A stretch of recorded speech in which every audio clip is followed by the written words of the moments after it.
Les livres font les époques et les nations comme les époques et les nations font les livres. Comme les époques et les nations font les livres.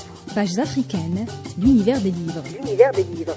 Un espace quotidien pour évoquer cette littérature africaine. Son émergence, son évolution et son actualité. Ses acteurs donnent leur dynamique, se frayant un chemin dans un univers riche. Riche par ses traditions, son histoire, ses mythes et ses légendes. Ses mythes et ses légendes. Pages africaines, une chronique de Hassan Arab. Bonjour à tous.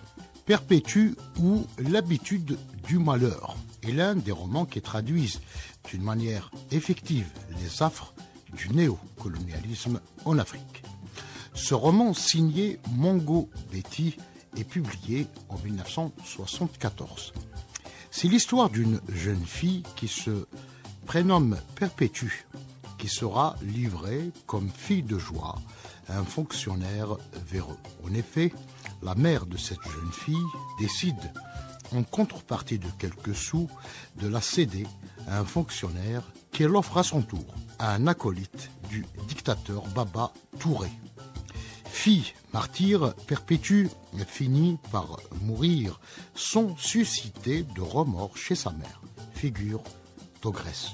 Mongo Betty nous invite à travers ce roman, selon certains spécialistes de la littérature africaine, à placer l'égoïsme dévastateur de la mère dans le contexte du néocolonialisme répressif et du capitalisme sauvage.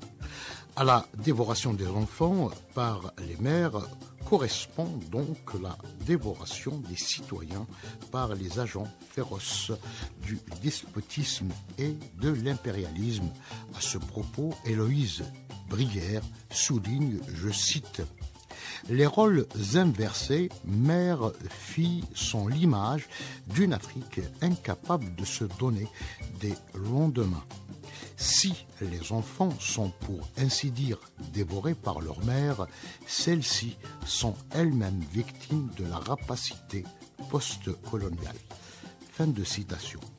Perpétue ou l'habitude du malheur, c'est un roman en somme qui dénonce la phallocratie traditionnelle tenue pour responsable de l'institution et de la pérennisation de la violence culturelle.